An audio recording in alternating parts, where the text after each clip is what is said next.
A Polícia Federal pediu que o aeroporto de Roma preserve as imagens que mostrariam os ataques que foram sofridos pelo ministro Alexandre de Moraes, do Supremo Tribunal Federal, e sua família.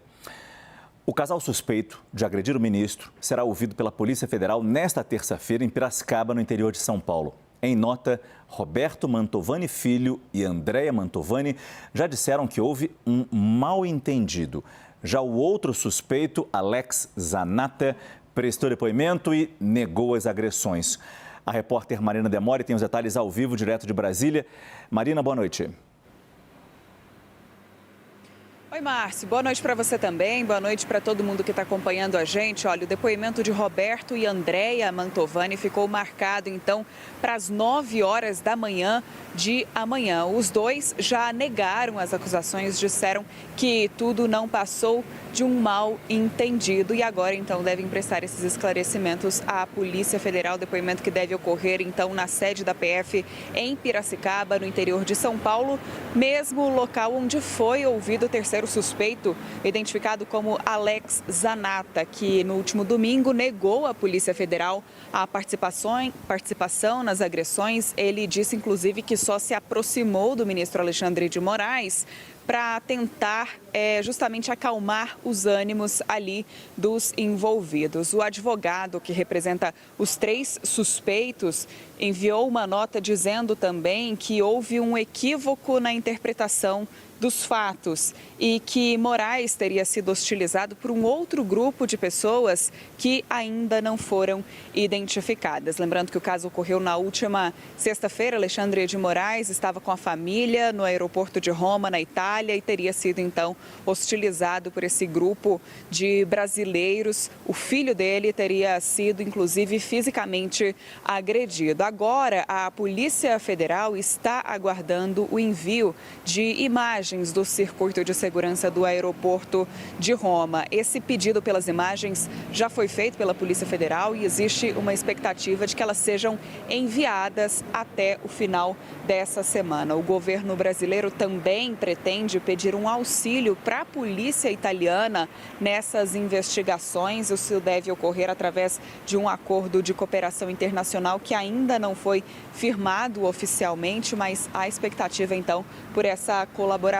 Lembrando que o Supremo Tribunal Federal não vai se manifestar sobre esse caso e a PGR, a Procuradoria-Geral da República, disse que está entrando, que vai fazer o que cabe a ela, que vai, então, tomar as medidas cabíveis a respeito do caso. Márcio, a gente vai seguir acompanhando toda essa repercussão e principalmente a investigação, então, desse caso envolvendo o ministro do Supremo Tribunal Federal. Volto com você. Muito obrigado, Marina Demore, que falou com a gente ao vivo de Brasília. A gente continua nesse tema, mais uma vez com Caio Junqueira e se junta ao time Leandro Rezende.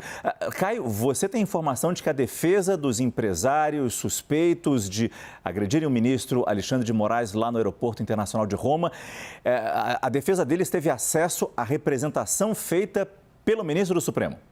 Isso, mas boa noite, Leandro.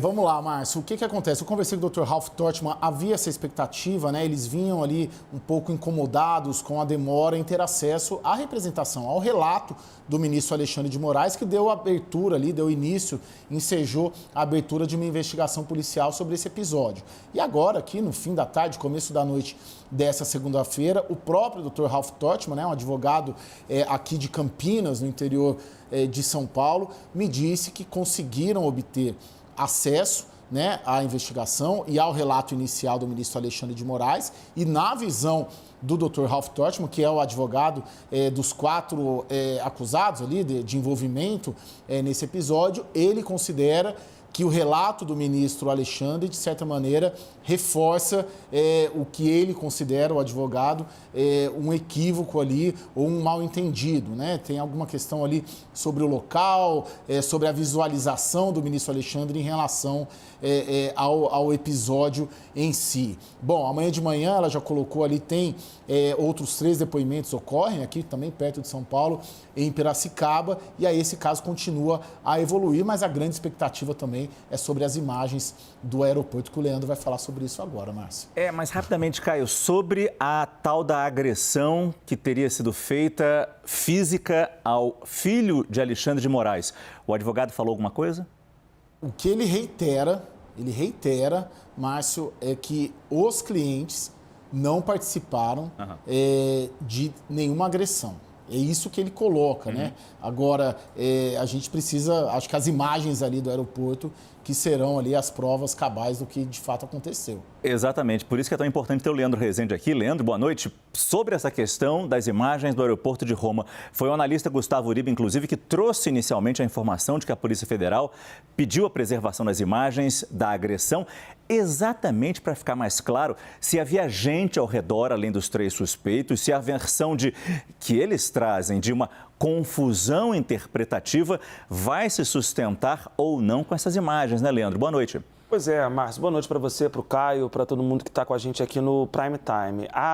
O fato de ser uma confusão num aeroporto, né, até é um facilitador, porque um aeroporto, seja qual for, ele sempre tem ali muitas câmeras de segurança pelas questões de logística que são inerentes aos aeroportos. Então, quando essas imagens chegarem ao Brasil, né, sendo elas preservadas lá no aeroporto de Roma, como foi a solicitação feita por aqui pela Polícia Federal, a gente vai conseguir ter a dimensão de quem participou dessa hostilidade toda e se essas versões que agora, né, está todo mundo negando que participou das agressões, os depoimentos estão sendo nesse sentido, a apresentação das defesas também, de que houve ali uma confusão de interpretação por parte do ministro Alexandre de Moraes, mas as câmeras vão deixar exatamente tudo claro o que aconteceu e quem participou dessas agressões, inclusive no caso do filho do ministro do Supremo Tribunal Federal.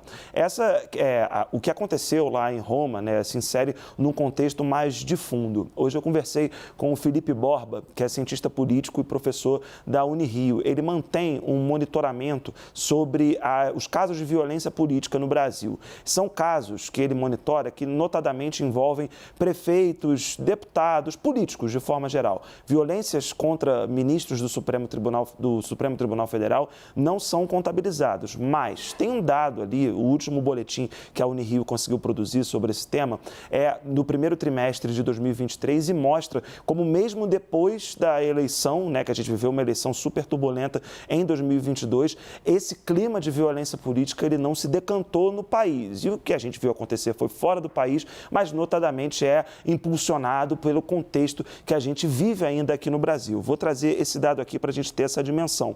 Nos 3 primeiros meses de 2023 foram 114 casos de violência política no Brasil. Esse número do primeiro trimestre de 23 é maior do que o registrado no mesmo período em 2020, 21 e 22. Isso mostra, né, para o Felipe Borba que existe um clima de intolerância política no país, do qual lá fora, mesmo estando fora do país, com a sua família, o ministro Alexandre de Moraes foi vítima. Não tem um dado sobre violência contra ministros, mas a gente tem vários episódios. E o que aconteceu com o presidente do Supremo Tribunal Federal é óbvio, não está desconectado dessa realidade de intolerância política que a gente vive aqui no país. Muito obrigado, Leandro Rezende. Obrigado também, Caio.